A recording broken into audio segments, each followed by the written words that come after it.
Good.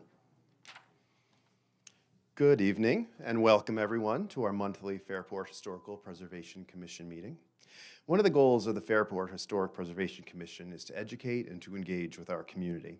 Some highlights of our past year have included our collaboration with the Village Tree Board to host the historic house and tree scavenger hunt with an estimated over 1,000 participants and 2 well-attended presentations for the Parenton Historical Society and the Fairport Historical Club.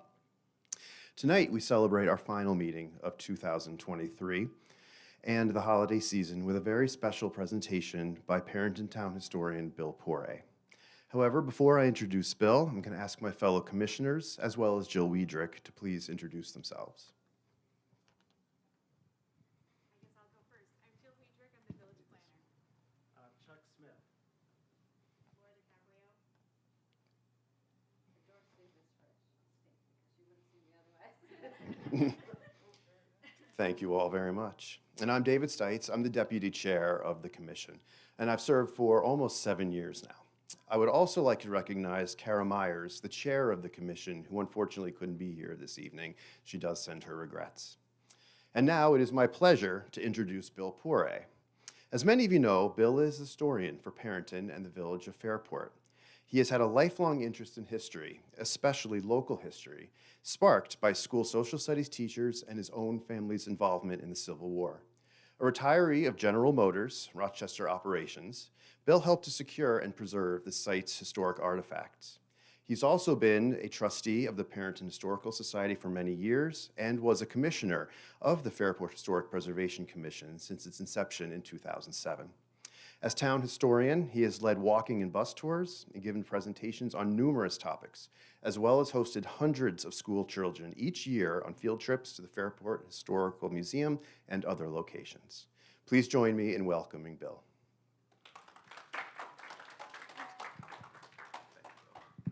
Hi, it's a pleasure to be here. Nice to see you.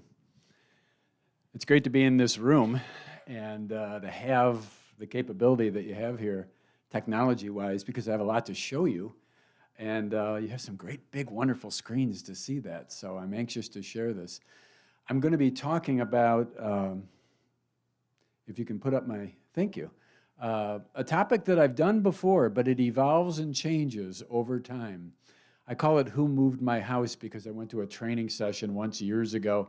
The name had relevance to me. There was a thing about who moved my cheese. Did you ever hear that? Yeah, well, I turned it into Who Moved My House. If you do move your house, don't do it like they did on this screen. That's actually Irondequoit Bay, and that one didn't go well.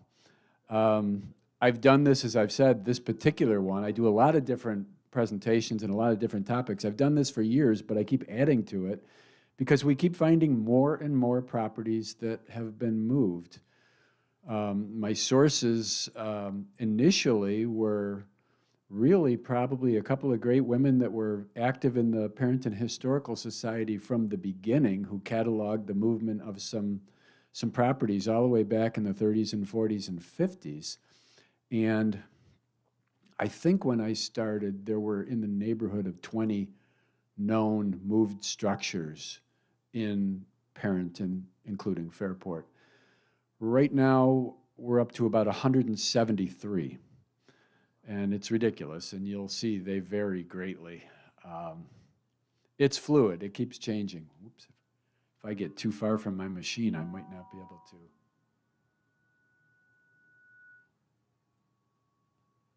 Yes, I did test this, and it worked earlier.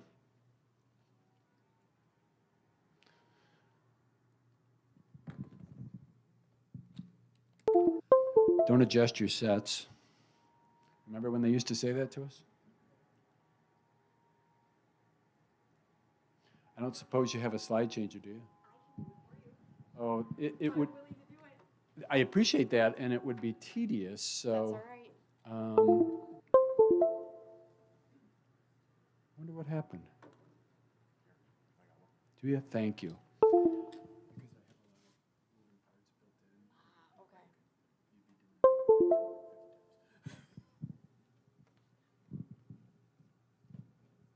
We're off to such a good start.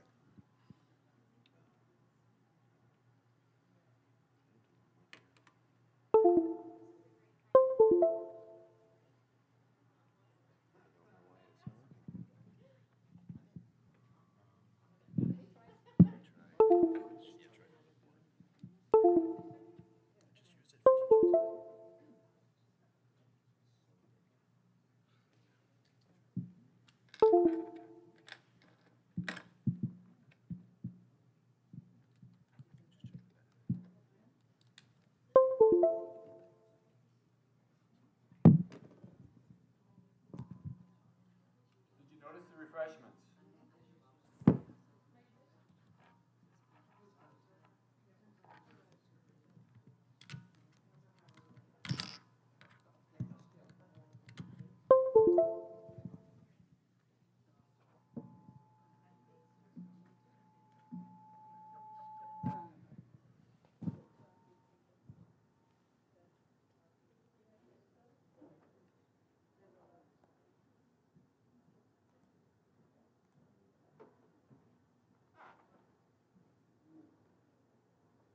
Put a new battery in this, maybe that's it. I just thought for the heck of it, I'd open it up again. Pop it up again. Score. Got it? We seem to have made some progress. I'm going to stay here for a moment because I need to tap my screen because computer is the problem. So I need to be, I think it's the other microphone.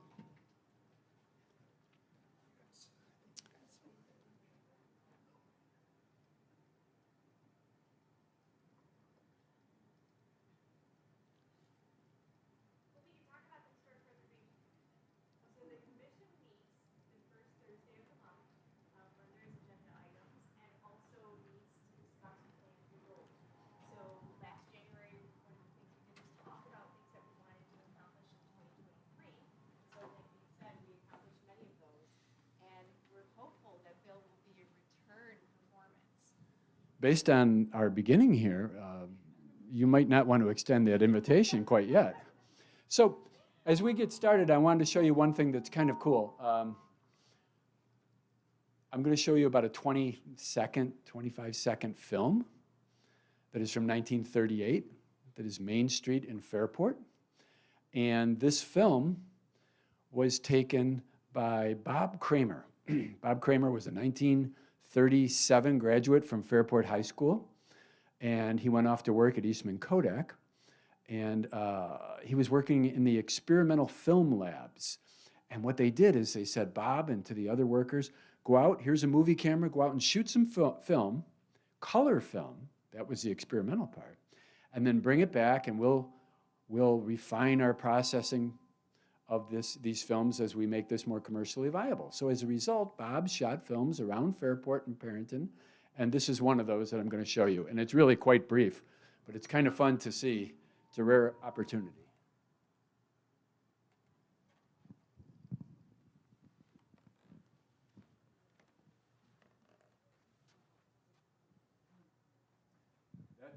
That is the west side of South Main Street.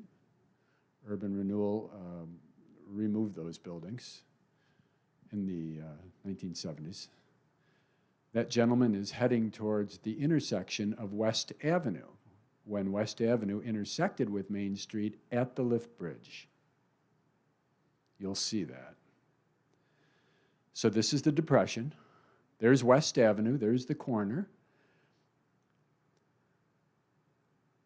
Looking north, looking north on Main Street and the lift bridge.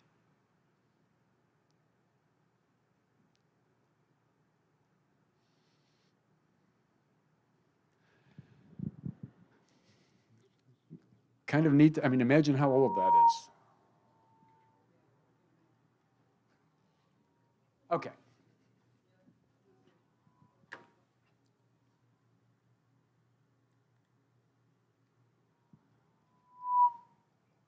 Off we go. So I've talked about so many places that were moved, and some of them you'll recognize, some of them you won't. You recognize this one, our little Dockmaster station along the canal. Here it is being moved, the old RS&E trolley, Rochester, Syracuse, and Eastern trolley. Here it is, once it was relocated. And this was in 1992. And this trolley station was a little neighborhood station, unlike our village station, and other villages had a little municipal station. These were every few tenths of a mile. This one was just over the border of Parrington in Macedon. And it was in a backyard. You know, the tracks were pulled up in 1931. The trolley stopped running by then. It only ran from 1906 to 1931. And Bob Matthews, Bob Matthews is a sports guy, isn't he? Bill Matthews, who was at one time the president of the Parrington Historical Society, he owned a building moving business, which still exists today. And he was on a history bus tour, and he spotted this little trolley station in a backyard, like many people had. And many people knocked on the door of this lady's house when they saw this rotting station sinking into the earth in her backyard, which was being used as a shed. And many people went to her and said, I'd like to buy that from you. I'd like to take that home and restore it. And she said, no, no, no, no. So Bill Matthews came up with another angle. He offered to replace it with a brand new shed. She jumped on that. Bill got it, and it was restored with members of the Parrington Historical Society and gifted to the village, and there it is today. Here's another example of a whole different size of building being moved, and this is the former Loud's Tavern in two pieces. Up here's the roof. Here's a big part of the body of it. It was actually moved all the way from Egypt, not the country, but the hamlet, and moved to Bushnell's Basin. Maybe you're familiar with it. We'll talk more about it later, but there is an inn that it was created into, like a bed and breakfast inn, right next to Richardson's Canal House. Okay, here's one of our smallest moved structures. You might recognize it. It's the little outhouse behind the Potter Mansion. And there's a plaque on it that indicates that it was donated by some folks, the Schmenks, that lived at 70 East Church Street. And this little brick outhouse, which makes it unusual for us, we don't see a lot of brick outhouses. Once again, Bill Matthews was involved. He moved it, and he restored it. And it has been, ever since that time, ever since 2000, so now 23 years, behind the Potter Building. One of our bigger old buildings in the village of Fairport, do you recognize it?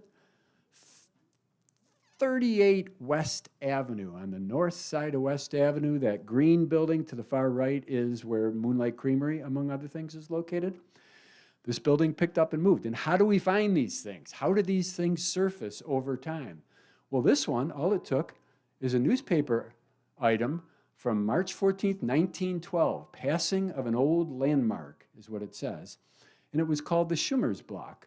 Schumers lived on West Avenue, very close by, and they had a business of hardware stores and so forth. You'll see some of that, I think. And the reason it was moved, the motivation in this case for it, was because it was in the way. And the date is a clue, 1912. That's when the Barge Canal project was coming through Fairport to widen and deepen the canal.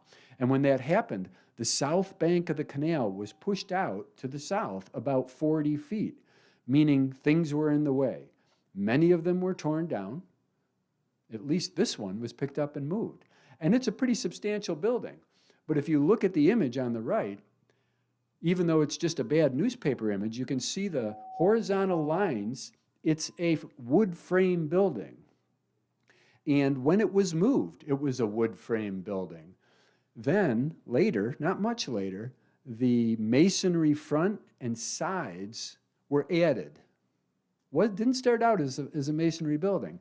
And if you go around the back and look at it, it's still a wood frame building on the back. Why so many moves of structures in our community? A lot of reasons, but I've highlighted some. Just the growth of our community. And you know, if you think about, I like to compare the village of Fairport with Penfield, for instance. Fine community, but very different. If you think about our village and think about the number of streets from the 19th century, think about West Avenue and West Street and 4th Avenue and Woodlawn and Roselawn and on, and then think of the north side. We never want to forget about the north side.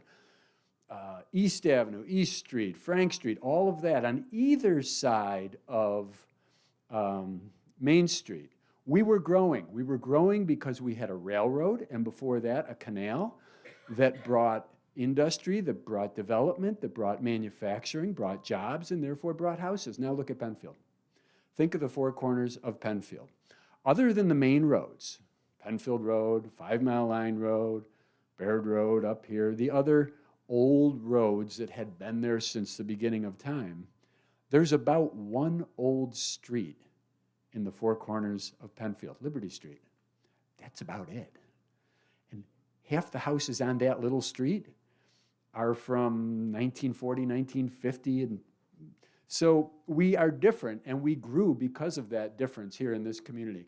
The canal, the railroad, and the trolley, just like I demonstrated with the building I just showed you, growth and the laying of tracks, the widening of the canal, caused right-of-way issues that caused buildings and houses to, in some cases, be moved. And we have many examples of that. We talk about McMansions today and how little houses are torn down to build monstrous houses, sometimes 2 little houses on 2 lots, and then those lots turn into 1 lot and a ginormous house. That happened in Fairport 125, 140 years ago in some cases. And part of the story of that is, just like with Bill Matthews, the house mover, we had a very prominent house mover in our community who started moving lots and lots of structures all the way back in the 1870s. His name was George Filkins. So we also have streets named George and Filkins.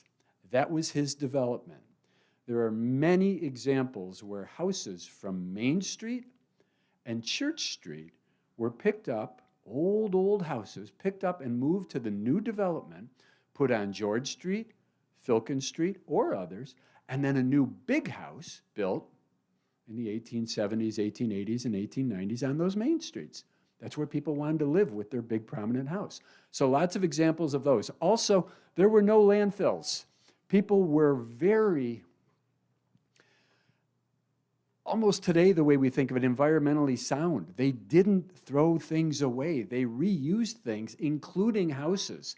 And it's very common. And in so many cases in our old newspaper articles, which is a big source, not the only source, but a big source of the information that we have on this topic, we see that they simply, it wasn't an option to just tear it down. It didn't make good sense.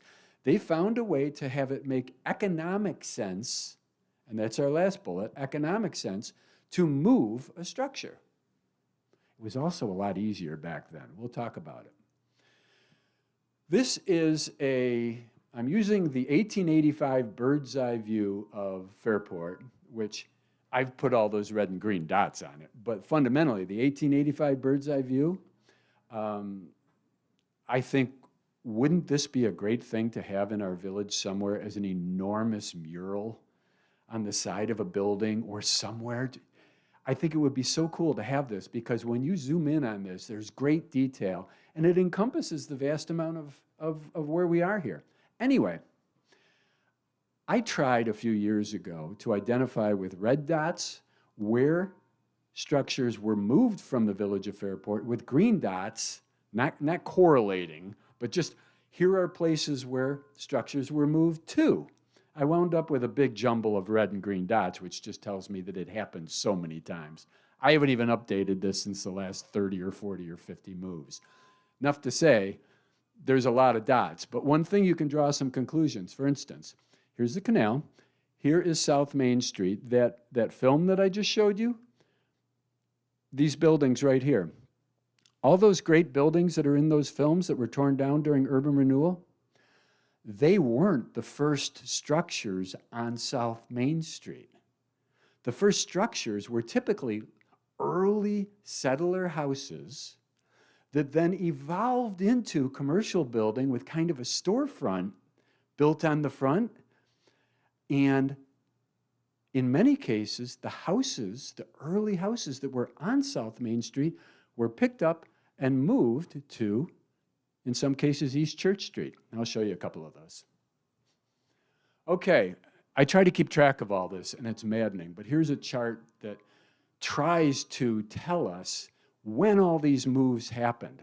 So these are numbers of occurrences of structures moved.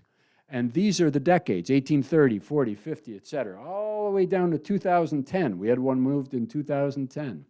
Look at our busiest decade thus far, because we're still finding new ones. In the 1880s, we have 37 moved structures. 37 moved structures just in that 10-year period. So you can see the bulk of them was between 1870 and 1910. Tons of them. How did they move these structures? People always want to know. How did this occur? Well, I'm going to show you some examples and a page from a book from the 1870s explaining to people how to do it. But look at this monstrously big house being moved by a tractor. And that's part of the story. And if you look underneath it, there's wheels, almost like dollies, all underneath the house. Once they were able to lift it, they just tugged it down the street. You'll notice in this image, I don't see any utility wires. And that's part of the story too, because today, having the utility wires in the way is a big part of the problem. From the 1873 American Agriculturist, volume 32, here is a graphic about jacking up a house. And it's just a tiny little house in this example, but not too much different from automotive jacks that we would have today. They would set jacks so that they could lift simultaneously all around the perimeter of the structure, lift it right off the foundation. Then they would often simply roll logs underneath the structure, and then they would connect a team of oxen or horses and just pull it down the street. And they might have to take the last log that it's about ready to roll off the back and pull it around to the front and work their way along. They would create these dollies, like you see here, this carriage for moving houses, so that they had wheels that would be under the house once they jacked it up, and away you go. Sounds so easy, doesn't it? This is called a capstan. You ever seen one of these? You ever been on a big, tall sailing ship, perhaps, or seen how they raise an anchor? Same technology was used with horses to pull a house down the street. You see the capstan? Here it is. Here it is. This is in San Francisco. Isn't that something? It looks a little perilous, but that horses walking in a circle around the capstan would pull the ropes or the cable, wind it up as they're tugging it along the street. This happened in Fairport too, without great success in some cases. Here's a story from April of 1902 when William Soper's skull was crushed by a falling capstan. Mr. Soper was holding the rope when it broke, striking his skull and crushing it in a frightful manner. This story showed us one of the 172 or 3 properties that we have that have been picked up and moved. It tells us one of the saddest accidents which has occurred in Fairport for a long time happened. They were engaged for several days in moving a barn, finding the names Charles Bills, the farm of Charles Bills. Conveniently, this happened in 1902. We consult the 1902 map. We find where Mr. Bills lived, and we find out where the barn was, and we put that on our list. But that technology being used by Mr. Soper. Here are a team of horses moving a house in Australia. Here are horses, and in this case, a big tractor moving a house in various places. These aren't local, but just giving you, it's hard to find the local examples of photographs. I would think if somebody's moving a house, get the camera out there. I want to see it. And I do have some more modern examples for you. Hibbing, Minnesota, entire town was picked up and moved over 2-3 years, 1919 to 1921. It was a mining town, and the mine started to infringe upon the town. And an agreement was made between the town and the residents and the mining company, and there was compensation made, and they picked up everything and moved it to expand the mine. Of course, most of those people worked for the mine, so they had a vested interest in it. This seems a little scary. Newfoundland, isolated fishing villages relocated to a more accessible location. So they took their houses and they floated them on oil barrels in the ocean. Sometimes these plans didn't work out very well. So there are examples of unsuccessful moves. I'd like to see the next picture after this one and see, did it tip? I don't know. Did it fall? Did it crash into those beautiful fiberglass awnings? Here's another problem. That is a bridge that collapsed into a creek, and now the house is straddling the creek. I think maybe they should have just hollowed out the house at that point and made the house the bridge. This is the Fairport First Baptist Church, but it's the first Fairport First Baptist Church. So our big dark red brick church at the corner of Main and Church Street, when it was built in the mid-1870s, first, they had to deal with the church that was there. And you can see there's the main body of the church, and there's a little house on the right. That was the pastor's house. And then there's a little wing off of the back. Just in this image, we have 3 moved structures that occurred. The back end of the church went to 11 Filkin Street, and there it is. It doesn't completely look like that today, but thanks to the Parrington Historical Society and people like Marjorie Merriman, to which we owe a great deal of gratitude for capturing so much of our history before technology was available to help. She took so many photographs and made so many notes and went to the county offices and gathered so much information relentlessly. The second, the body of the church, the largest body of the church, was moved to 16 West Church Street. Now, that's not it. That stands today. You might remember that place as the Village Toy Shop. But that was built in about 1890. The church building, the former church building, was moved there in 1875. It subsequently burned to the ground in about 1889. And so this house was built in its place. And finally, at 48 East Church Street is the little house that was the pastor's house. And I mentioned East Church Street already. It, like Filkin Street and George Street, is the location for a lot of moved structures. Here is a house on Baird Road. You might recognize it. It's quite distinctive. It's just south of Midvale Drive. It's just south of the railroad underpass. It's on the west side of the road. Thomas Creek runs through the backyard. And there's a man named Frank Hutchings. Anyone remember him? And he wrote this when he was 76 years old, and he said, I've lived at 2677 Baird Road for the past 51 years. And he wrote some wonderful other things. I really enjoyed the essay that he wrote. He wrote that, by the way, I believe, as part of the effort to designate Baird Road, that stretch of it, as a historic district. At any rate, he quotes, Pearl Cornelius once told me that our house, or her house at one time, was once called the Sunday House because on a Sunday in 1903, 35 years before we bought it, it was moved from directly across the street to its present location. It was in the way of the trolley. And this makes sense as the right-of-way for the trolley was being created and they started thinking about where they were going to lay the tracks. It's another example of a move that wouldn't have happened in this community without the trolley.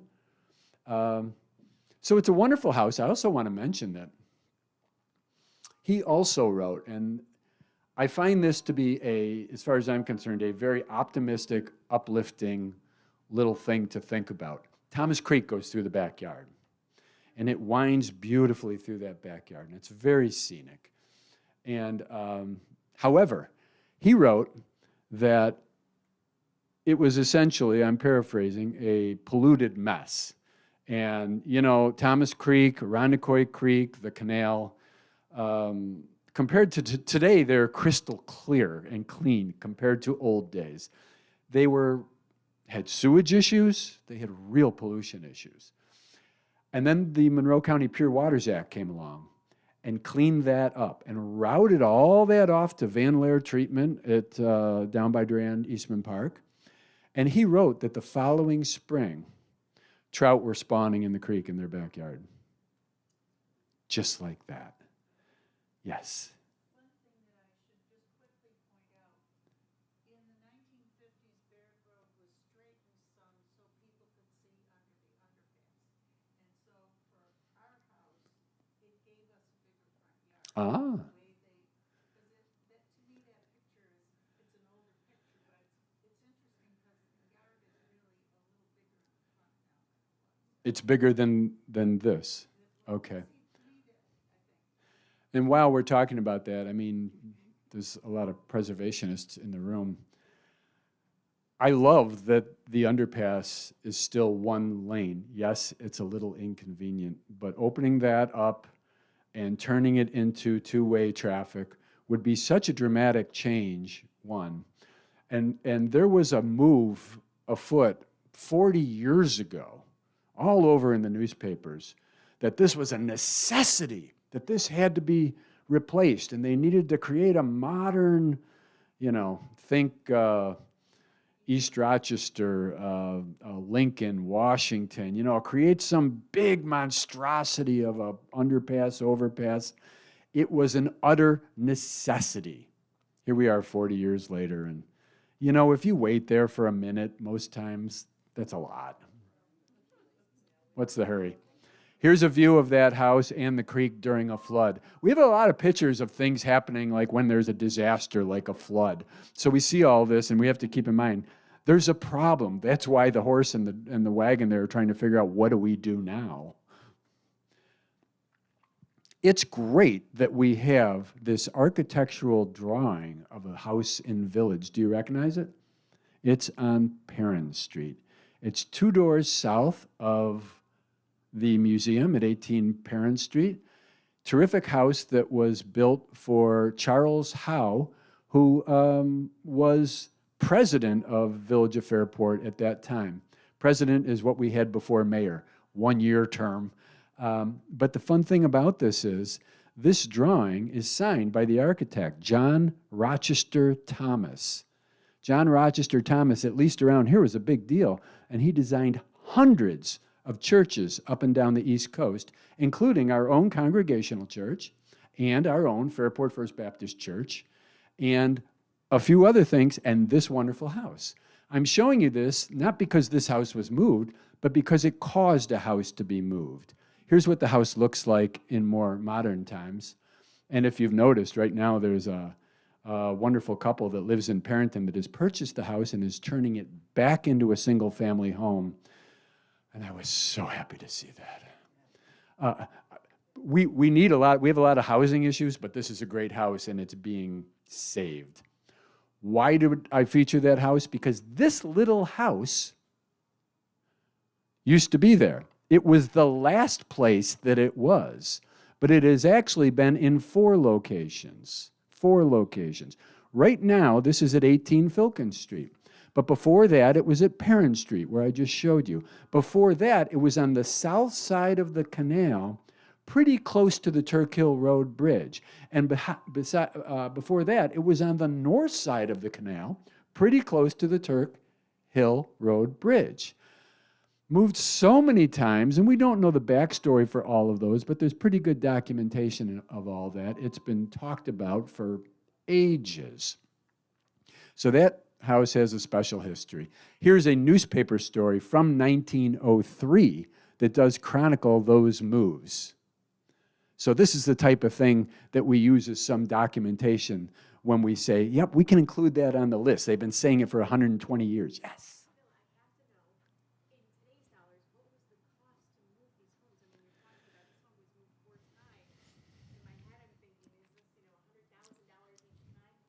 Well, think about the last time that this house was moved, which was in the early 1880s, I believe. There were no utility lines to deal with. There was no indoor plumbing. There was no central heating system. So you weren't dealing with all those utilities. In some cases, as you saw with some of those pictures, it was simply a farmer using their big animals to move a structure on a weekend. It was building a new foundation, finding a path of least resistance to move it. So it really was different. I have also found, we've talked about buildings around here where I remember we had one as preservationists that we really thought, well, there might be an opportunity to give this place new life by moving it. And I have found that sometimes if people don't want to move things, say, oh, that's prohibitive. That can't be done. Oh, that would cost a fortune. But sometimes if some of those same people might be in a position where they want to move it, we're going to find a way to get it done. So, sometimes it's just marshaling the energy and the spirit and finding a way to get it done. And it is harder today because of the utilities. You'll see that in some pictures. Here is a painting by a wonderful Fairport artist named Carmen Peck. Carmen passed away by now 5-6 years ago. I had a chance to interact with her shortly before her death. I wish I met her. We spoke on the phone. She lived out of state by then. She lived to be 100 years old. She was born on the first day of World War I in Europe, in the city that was initially being shelled while she was being born. That's a pretty tough start. She came to Fairport, and she lived on, you'll probably know exactly where she lived. She lived on Potter Place. You know where what school is that? Minerva Deland, or JP School. Just north of JP School, there's a nice 1940s house with a big old car parked in the driveway. That's where she lived. And from her front yard, she painted this picture. And this is a picture of a house and barns that stood where Minerva Deland School would be built. Not only did she paint this fun painting, she started to say, when there was talk of building the school and demolition of the house, she started to say, well, maybe it doesn't have to be. Maybe it can be picked up and moved. What if we found a place to move it? Just Carmen talking about that led to a bit of a movement, literally. So here we are. At one point, that end of Potter was called Brooks Avenue. Well, why? Because of Brooks Hill School, the Brooks family. And at one point, this stretch was developed by the Brooks family, and it was called Brooks Avenue. But the school's here. Carmen lived here. The farm was down here. And it was moved right there. Let's take a look at it.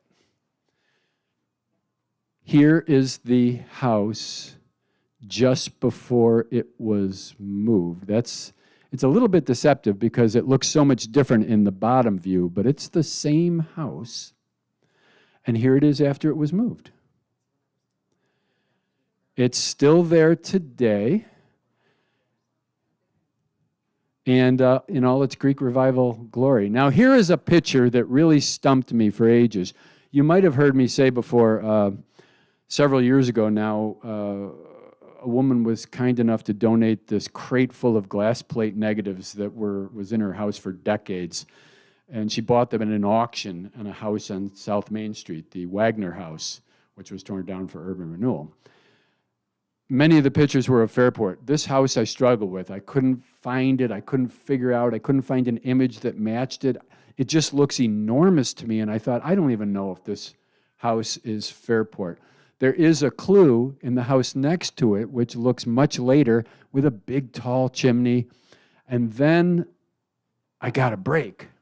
This newspaper story from 1907, the Root House on Main Street. Look, it's the same house, which is soon to be removed to make way for the town hall, this building. This house was removed to build this building, 1907. By the way, 1906 is often associated with this building. It's not. It's 1907. They didn't just tear it down. They didn't just move the whole thing. They actually cut it in half and sent this half in one direction and this half in another direction. Let's see where they went. There's our town hall, village hall today, but it was built as a municipal building, really, for both the town and the village. And the house on the left is on Filkin Street. And this is from an album I found on eBay, a photo album, Mr. Prouse and His Pony, Carl and Bert Stubbins, April 1915. Well, that's the house, again, This part, the part on the left, doesn't it look like it? Now, this is on Filkin Street. And when you go to Filkin Street and knock on their door, like I did, to try to verify this, and you walk in that front door of that white house, and you see this grand, beautiful, handmade stairway that predates Filkin Street, which was developed in the 1870s, predates it by decades, it helps to confirm that that house was indeed moved. The other half was moved to Beardsley Street. Beardsley runs between West Avenue and Roselawn Avenue. And when you go down Beardsley Street, there's only about 5 houses on the street. Almost all of them are from about 1900, 1910, 1920. This one sticks out like a sore thumb. It's clearly older, and it is that house on the right. It is a clue, though, when we go down our village streets and we look around, and there's an example, for instance, on Roselawn Avenue, where there's several houses that are generally about the same. And then there's one that's very, very different. There's a reason it's very different. So here's that house today, the house on Filkins and the house on Beardsley, 2 more moved structures. This house was not picked up and moved, but in order to build it, a house was. This is 249 South Main Street, all the way up at the top of the hill, across from the intersection of Hulbert. Maybe you recognize it. It's been around a long time. It was built for Simeon P. Howard, Civil War colonel. And it's going through a lot of renovations right now. But there was a house here previously. It was the house of Abner White and his wife and family. It did get moved across the street and just down a few, yes, because there's a historic marker out front that helps to explain that story. The house that predates this, and here is actually the old historic marker that was there. You know, we changed this historic marker a few years ago. I didn't realize that I still had the old historic marker, a bit of history. Abner White home, built by Abner White in 1794. Well, maybe. We really have no idea when it was built. We have a general idea, but these days, especially if you go for a grant for a historic marker, you have to have your facts straight or you don't get your grant. And in the state program, as great as it was, way back in 1949, you really just submitted your information, and it was kind of an act of faith. So built by Abner White, 1794, moved here from White Farm across the road. First white child to survive, born here. Later with the home of Colonel Howard. Well, there's a lot of whites there. The name of the family was W-I-G-H-T. One of the reasons why we replaced this historic marker, and check it out the next time you slowly go up South Main Street, we replaced it because Abner White was a Revolutionary War veteran. And not only that, he served in the first battles of the Revolutionary War. The first day. We thought that was pretty good to put on a historic marker. And so this map from 1858 shows us here's where the house was, and ultimately here's where it was moved, right where I put that green dot. And it's a wonderful house. It has been in the same family for 3 generations. The view in the upper left is looking off towards where the intersection of Hulbert would be. That was taken in about 1937 or 38. And here's what it looks like today. And isn't it spectacular? I just love that it is maintained its look and its feel, and you feel like you could have gone by that 100 years ago and seen the same thing. Here's a house that no longer exists, and it wasn't picked up and moved, but it was the cause of 2 houses being created on George Street. These are Civil War soldiers and their spouses out in front of the north wall of this house in, I believe, 1907 or 8. And this was on South Main Street, just south of the commercial buildings. Here it is in 1965. So those folks up in the upper left-hand picture are all against this wall over here, with the photo being taken this way. For years, it was the home of the Pitnero family in later years, but when it was built in the 1870s, there was already a frame house there. And it has been documented that that house was cut in two, moved down South Main Street, and moved to George Street. The first two houses on George Street, 8 and 12 George Street, are the old wood frame house. Even the location of this tells us something. So these houses, if you're traveling south on Main Street and you take a right on George, these are the first two houses on the right. Well, as George Street and Filkin Street were just being developed, and if you imagine a lot of open lots and you're moving a house, it's pretty likely that you're going to move to the first available lot. Why go any further? So that's what they probably did with these. They're still there today, part of our 172 structures. Here's the old Bound building. Anyone know what year it was built? 1890. This was on the west side of South Main Street. That house that I just referred to with the Civil War veterans would be right up here.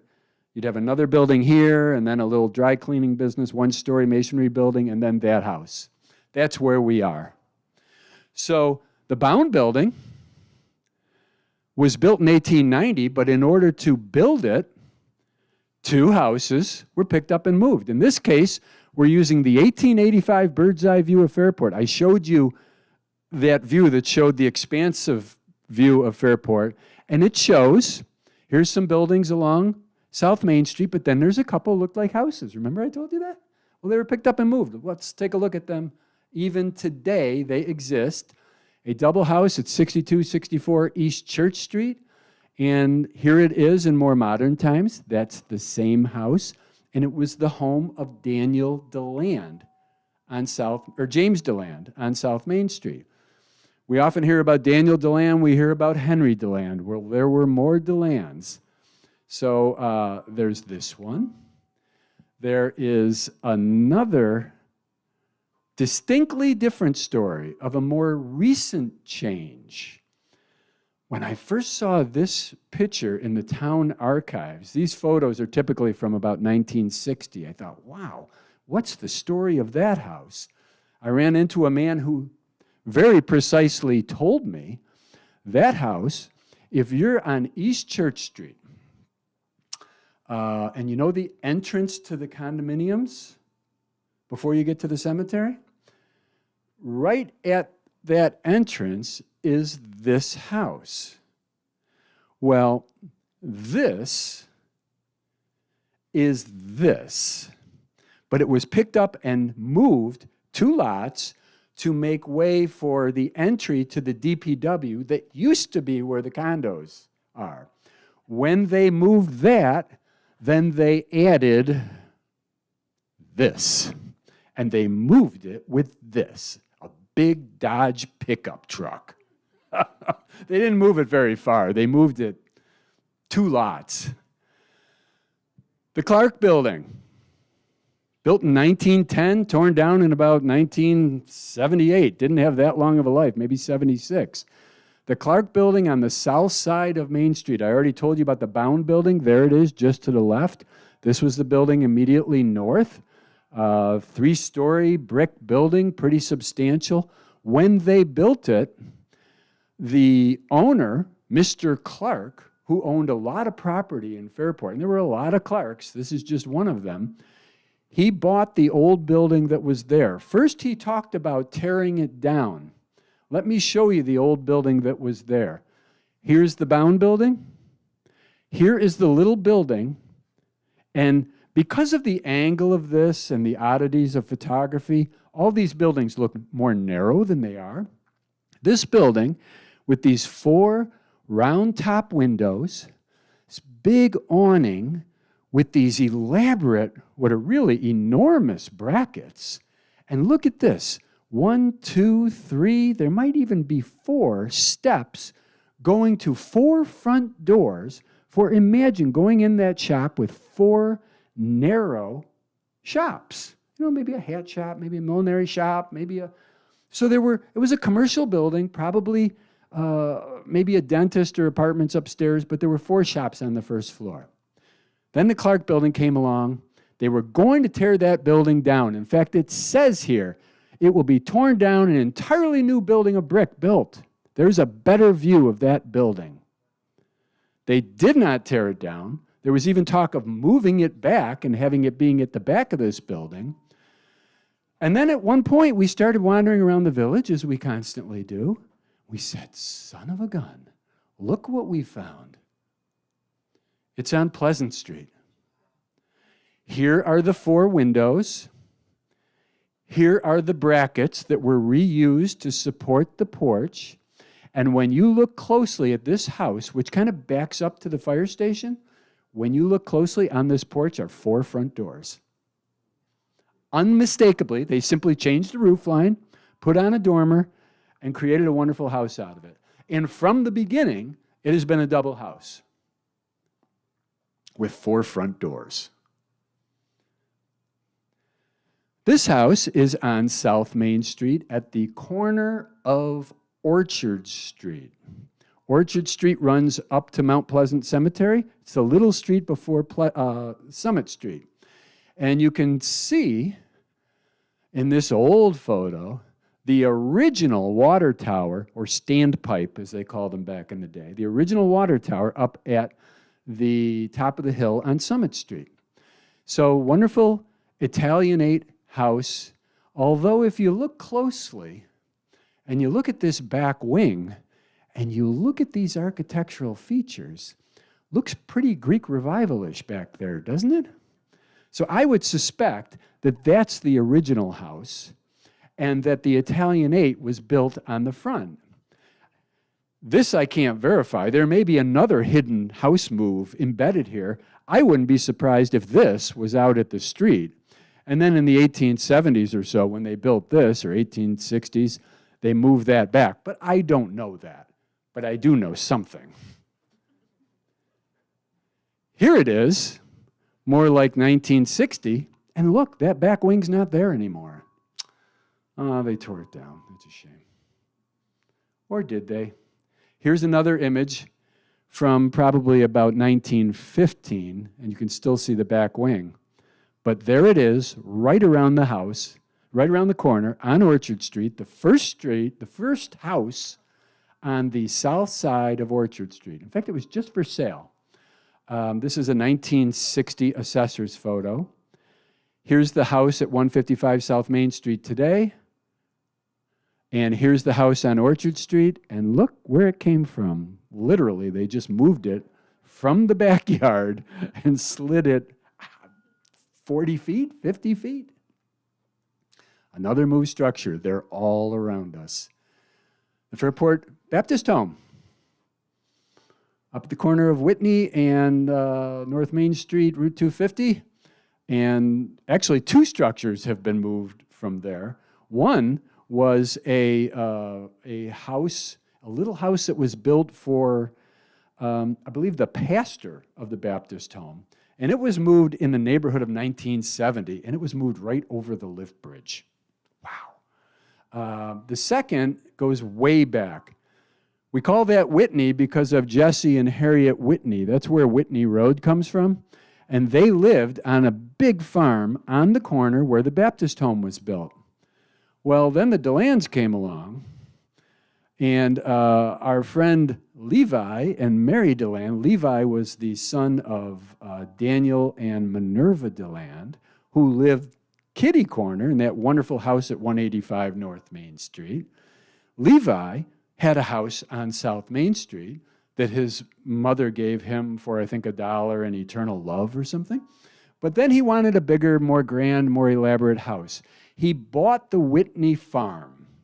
But more than that, the house was moved down the street, down Whitney Road. And here is the Baptist Home with the old Levi DeLand house. But before that, that old Whitney house was moved from the Baptist Home property to right across from East Street. Here's the fire station. Whitney and East was moved there.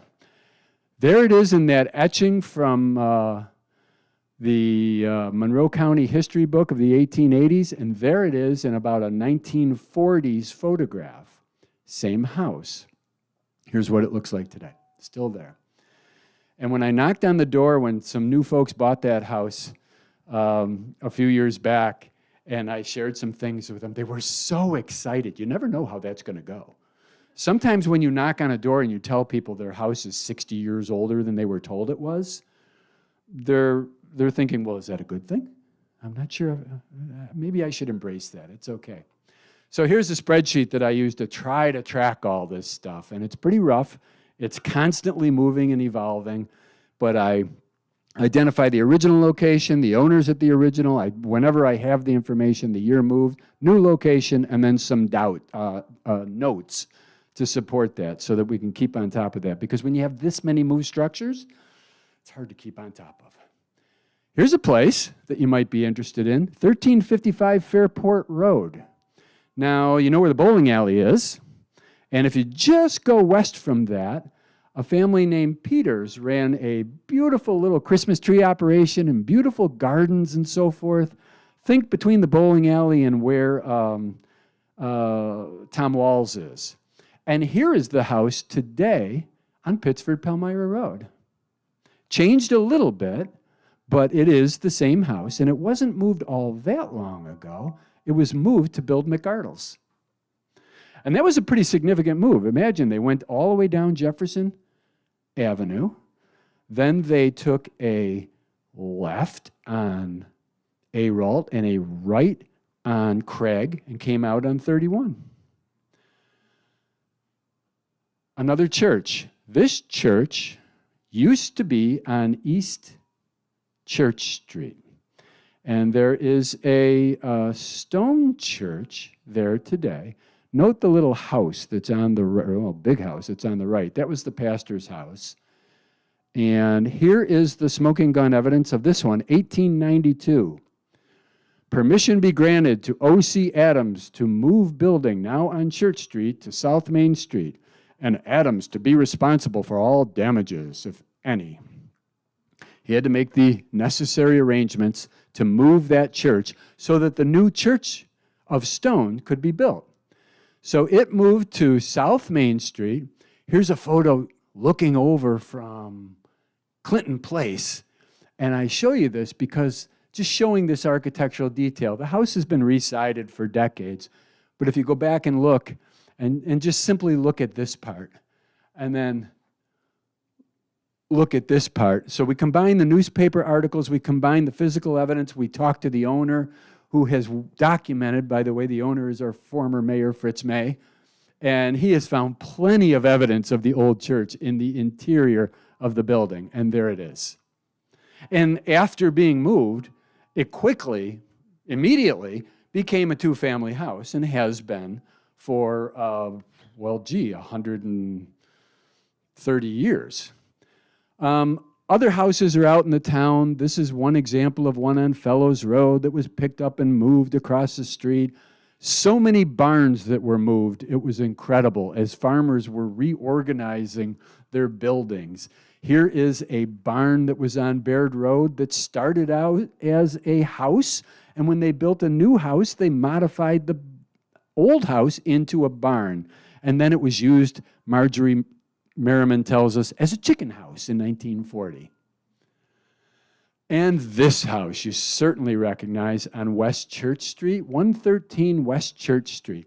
This is a 1960 assessor's photo, and this is related to the George Filkins moving of properties. 1887, the rear or old part of the house was therefore sold to George Filkins.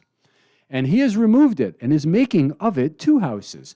One is going to go on Filkins Street and one on George Street.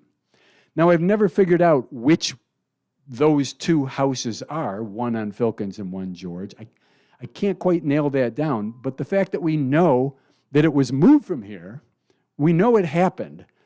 Finding out which one it is on those streets is a little bit more tricky. Here's one that didn't take place all that long ago. American Can Company, the little street called Barnum Street, which is the last street off of Parse Avenue, the parking lot for the can company, the former can company, the sauce company today, the parking lot is on the west side of Barnum Street. But there used to be a row of houses there. When the can company wanted to expand their parking, they bought out all those folks and tore down all those houses, except for one, this one. The lady that lived there said, "You're not tearing down my house. Here are my conditions. You are going to move my house onto a lot on Whitney Road." And she moved from a village location to a country location. Oh my gosh, this one is on Mosley Road.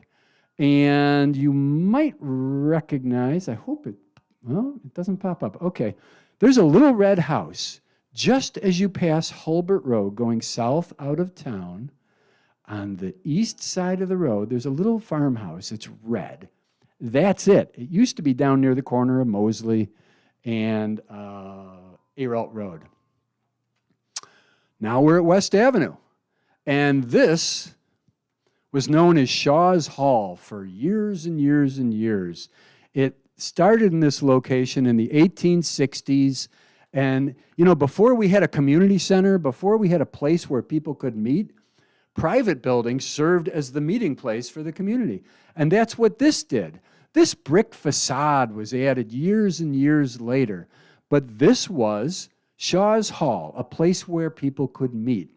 And theater and shows and important people from out of state would come and speak to the community. Important issues were discussed there. And then eventually a storefront was added, and then eventually a movie theater was added. And that's what was on the second floor. But there's some clues that it had a previous life. See these long, vertical, dark strips? Those are former church windows that have been sided over. And look up there, and you'll just see a peak and the top of a bell tower. That's because this was the Congregational Church on East Church Street and was picked up and moved here in the mid-1860s so that today's Congregational Church could be built. Today's is actually the third Congregational Church. And there are many believe that the first Congregational Church was also picked up and moved to build the second Congregational Church. Oh, remember I showed you that house on Barnum Street? I got these out of order, but here's the house actually being moved. They cut the roof off of it. That's not unusual. And then there's our friends, Matthews Buildings Movers, moving it down the street.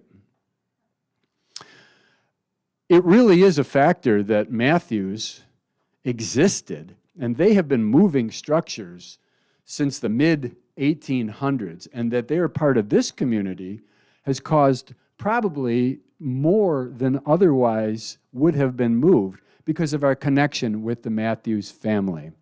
Sometimes our evidence of a moved structure is close to non-existent, but if it's strong enough, we're going to count it. This wonderful house on Dewey Avenue, on the east side of Dewey, and this wonderful barn. And I've always looked at this and thought, that barn looks older than that house. That house is about 1910, 1915, I don't quite remember. But the barn has features that suggest it could be, I don't know, 20, 30 years older. We have things called Sanborn insurance maps, right?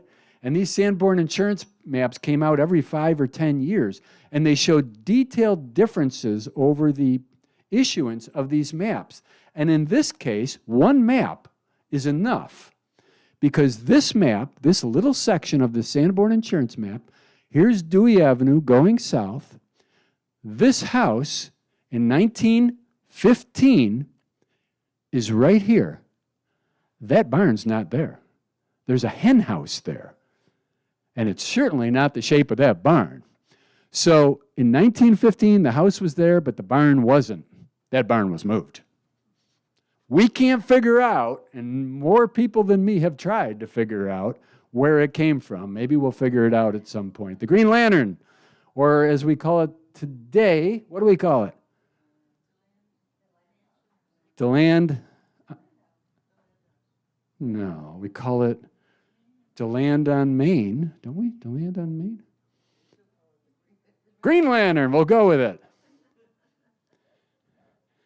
The Green Lantern, in order to be built, first, something had to be moved, and that something is considered by some to be our oldest home in Fairport. Now, I don't talk about that in concrete terms because I feel we just don't quite know enough. We know we have several really, really old houses, but I'm not sure which one's the oldest. But still, this little house on 39 East Church Street was located where the DeLand house was. You know, the Green Lantern, that was the home of Henry and Minerva DeLand.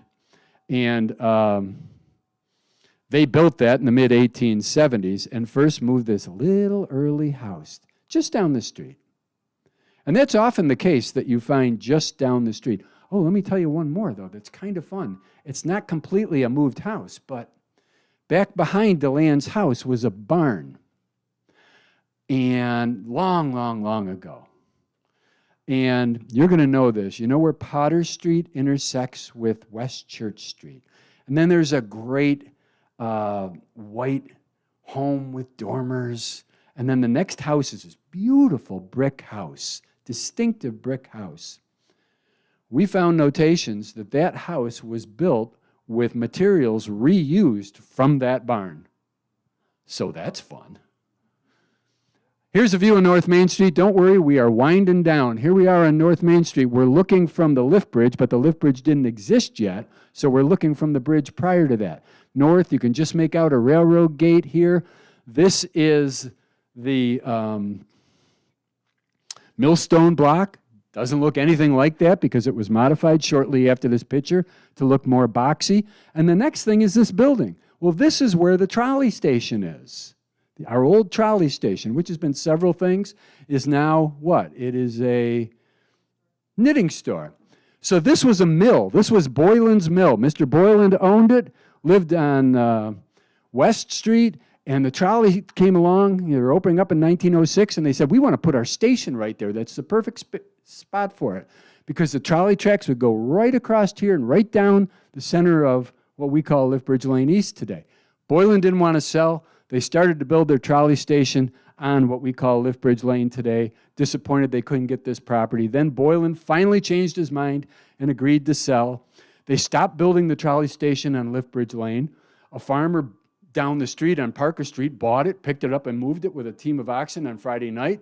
It's probably still down there at the corner of Parker and Lift Bridge Lane. Here is the trolley station that I'm talking about when it was a gas station in 1960. Here is the mill, reporting that it was torn down, it was damaged and destroyed by fire in 1940. And thanks to Frank Pitnero's photo album, we actually have a photo of it after the fire. That mill was picked up and moved a short distance.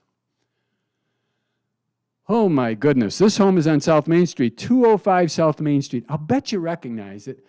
It is one of our early moves, and when Summit Street was created in the early 1870s, this house, or part of this house, was just a little bit further north, and it was picked up and combined with part of another house to create this house.